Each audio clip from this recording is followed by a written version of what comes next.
Welcome to Eye on Sterile Process, and I'm so glad you made it.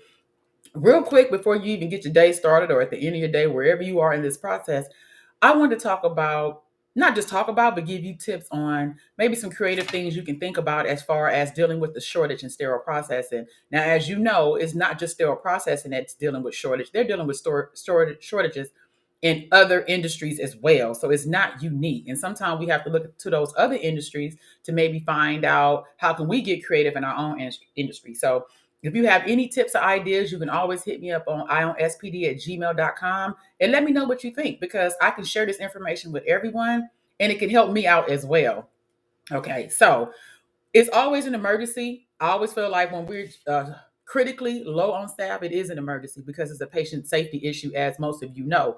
So I would always say it's all hands on deck. That means everybody. Now, let me explain to you how some people don't seem to understand what that means. I'm talking about managers too. So, your manager usually is always in all these meetings, but baby, some of those meetings are going to have to get cut out because now we need your help as well when things get critically low and we don't have the staff to get it done.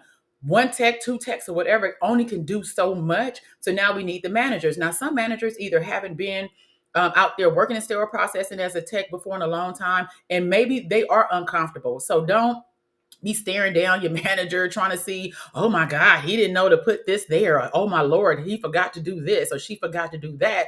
No, you need to encourage them to make them feel comfortable being out there because they're maybe more used to the administrative ends of things and they're great in that area. And if you had to go in their area, then you probably wouldn't be able to execute the way they do. So maybe they just can just run the loads or something. Tell them what they need to do sometime. You may have to do that. Maybe they just can help with the case cards, or maybe they can do something else that'll make the job easier for everybody else, but it's something that they probably can recall or remember from when they were out there if they have a sterile processing background. As you know, a lot of sterile processing managers are nurses in some facilities. So a lot of them have never been out there really on the floor with you. So think about things that they can actually do, but they definitely need to be out there. The supervisors who are used to only supervisor and are not putting together sets, are not really hands-on with their techs, they're going to have to get hands-on. I'm talking about educators too. You have educators, they think that, oh, well, I'm only here to educate. Well, that's halfway true. But when all hands on deck, baby, I'm going to need you to start executing the things you've been teaching people. Also, instrument techs. You have some instrument techs, all they doing is dealing with the repairs of instruments. They're only dealing with the ordering of instruments and things like that. Well, they definitely can put together a set faster than most people because they know all the instruments. So I'm gonna need you to come on into the department and help us while we're critically low. Some places have ORLs. If you have a liaison, I've seen it where usually they put together their own sets anyway, whatever specialty, if the place is big enough. Some places are big enough where they have several ORLs. So you have an ORL for neuro, ortho, and so on and so forth. So they need to be putting together their sets if possible. But period, it depends on what it looks like and what their load looks like. Then maybe they can help you guys out more with something in the department as they go between both departments. So I want you to think about that. Another thing is to the PRNs. If you don't have PRNs, maybe you need more PRNs. And the reason why I say this with PRNs, because we're dealing with the younger generation who are used to like the gig economy. So they're used to working when they want to. They're used to not working all day, every day, or maybe 5 days a week. So maybe a couple of days a week will work with them because they have children. Some people are taking care of their parents. Some people are going to school. And some people have a bunch of other little side hustles. So they're doing PRN at the hospital, but they're also maybe doing something they really like to do, because we have to do something that we really like to do also, with other things that bring us joy. So if you have a PRN, these are flexible people that you can almost plug and play where you want them, when you want them, have them come in when you need them, not just when they want to come in. And if they can't commit to that, of course, we're going to have to find other PRNs, and you have to make sure you're using them. I've been to places where PRN don't go to decon, or they don't run the sterilizers and different things like that. We need our PRNs to be able to do every single thing in that department that a regular tech who's that's their home department are able to do. So we need to make sure that that's communicated. We need to make sure that they're educated and they feel comfortable in all the roles in the department. Okay, let me move on. Then I want to talk about like internal advertising. I remember when I was at one of my facilities before in the past, I had mentioned that, they have different events in the cafeteria because they know that most of the hospital is going to pass through there, patients and employees. So, when they have events in the cafeteria, we need to have us a booth there to let people know not only just what we do, but we're also hiring. So, that'd be great. And honestly, they had it was a department that always had a little table for themselves with different advertisement about the fact that they are hiring. It was for food services. So I'm like, we can do something like that as well. Another idea you can think about is where am I at? Internal? Okay. Yeah. So another thing you can think about is even social media on your bio page saying, hey, we're hiring, especially on something like LinkedIn. That's if you are letting people know where you work and you say, hey, we are hiring. So when people do look at you or look at your profile, then they say, oh, okay, they're over there hiring where Cylindra is. So that may be a good way to funnel that traffic to your department. And maybe this is something more so managers or supervisors would feel more comfortable doing. Also, when it comes to internal, I mentioned the events and different fairs you have around your department. You can ask other team members and stuff, do they know someone who may be interested in this field or someone who would be a good fit? That's another way. Announcement boards. If your hospital is an area where there's announcement boards and any kind of updates or whatever going on, see if you can be able to post it. Hey, we are hiring. That's another way. What about putting it on the door of your department? You have a we are hiring sign. You have a lot of people that pass by your department and really don't know what goes on behind that door. So let them know that's passing by, hey, we are hiring. If your hospital has a newsletter or anything like that, then see if you can get your advertisement in the newsletter to let them know that you are hiring. That got my little newsletters and stuff like that, like a bulletin board or something like that. And then when you start thinking about external advertisement, that's when you want to think about social media, and it's the company's recruiting team on social media. Because as you know, people are on social media, all the different platforms. There's so many of them out there, and are they even utilizing social media in its a totality? Because if we know people are on there, and why we're not on there as well, and also are they on Monster and those type of platforms advertising the jobs that you actually have at your facility? Because that could also help.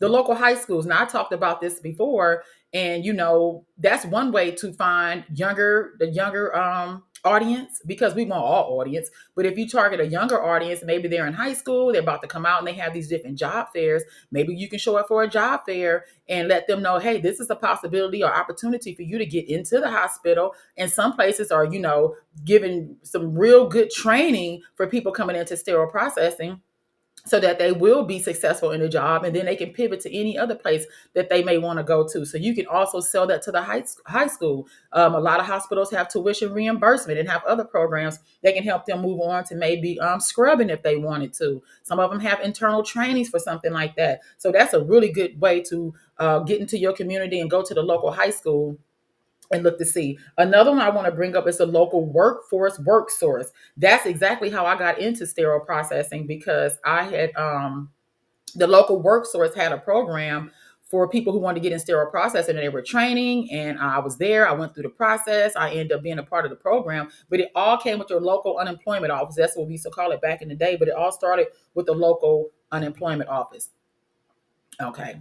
And then next, your sister hospitals. Do you have a sister hospital that's not too far? Or it depends on the person how far they're willing to drive. But can we get some of those people from over there to come over and get some overtime at your facility? Are there any incentives that you can even give the people that's still working in that department as far as incentive pay? The people who are traveling there, can we get them gas cards? What exactly can we do to entice them to come over there and actually help out? And then another thing, rotating. Some campuses are so big, they have children's hospital there. They have the main campus there. They got their, neuro department. They got all these different sterile processing departments. They have probably 4 or 5 sterile processing departments. Can these people be rotated? You're still working the sterile process and you're still doing the same job duties that were described when you got hired. You just moving around to another, I guess you can say tower, if you will, but you're still in the same department for the most part, so you're going to be rotated. So yeah, you still work your same shift. We're not changing your shift, but instead of you coming to neuro today, you're going over to ortho today, or work half your shift or whatever there. So people are starting to get rotated around so that we can help each other out. Because remember, we all supposed to be in this together, even though some people act like they're not. Here's another one for you I thought about too.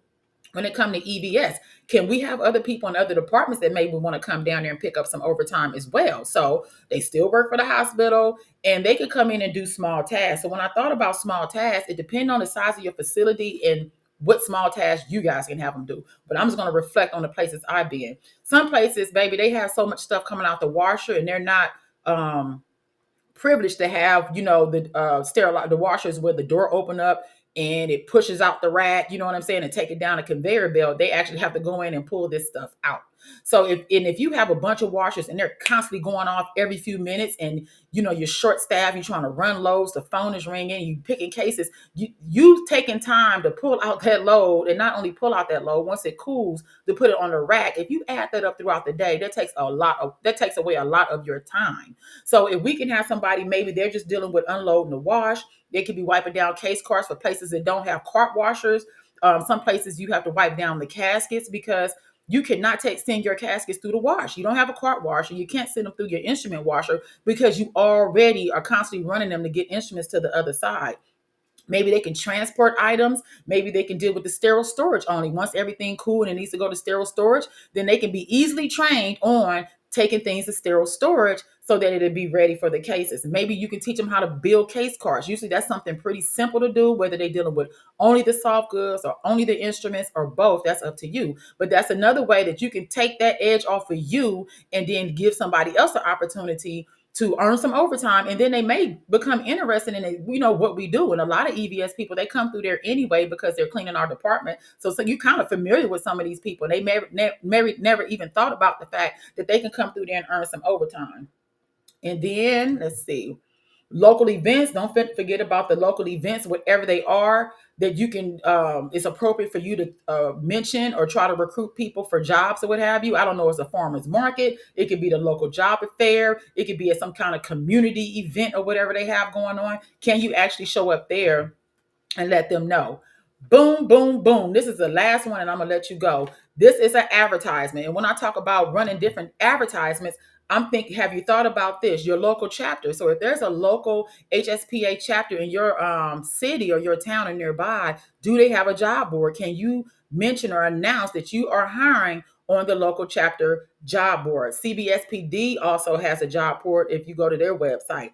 HSPA has a job board. Are you advertising on their job board? Now, if you go to HSPA, because I did, I'm gonna tell you how you get there. You go to, you don't have to even log in. You go to membership, you go to career center, you go to job board, and then you search jobs, and that's where all the jobs are, the jobs they have available there. I don't know what fees are involved with anything like this, but what I do know, it's another place for you to advertise that you have these jobs open or available. I think I said I was going to give you 10 or 11, baby. I don't know. I think we made it to 11. But if you have any suggestions or any ideas that you guys are doing that is effective with trying to deal with this shortage, it could be even changing schedules as far as split shifts, rotating shifts, working 10-hour days, 12-hour days, different things like that, being very creative with the shift so that you can deal with the bulk of the work, and spread your people around differently and look at things differently. So anyways, like I said, you can find me on ionspd.com. That's my website, where there's a plethora of information to help you be successful in your personal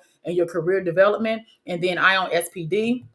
And of course, wherever you see this, make sure you like it. If there's a like button, make sure you subscribe, because I have stuff on YouTube as well, so that we can continue to have a resource for all of us to use, because we're all dealing with the same thing. I have learned that. I've only been doing this 10 or 11 years, but I will tell you, I've been to a lot of hospitals, and it's the same issue at every hospital. So I know that if we come together as a unit and start sharing this information, we can get through this, and we can make this something bigger and better than we could ever imagine. So you guys go out there and continue to be great. Until next time, peace out.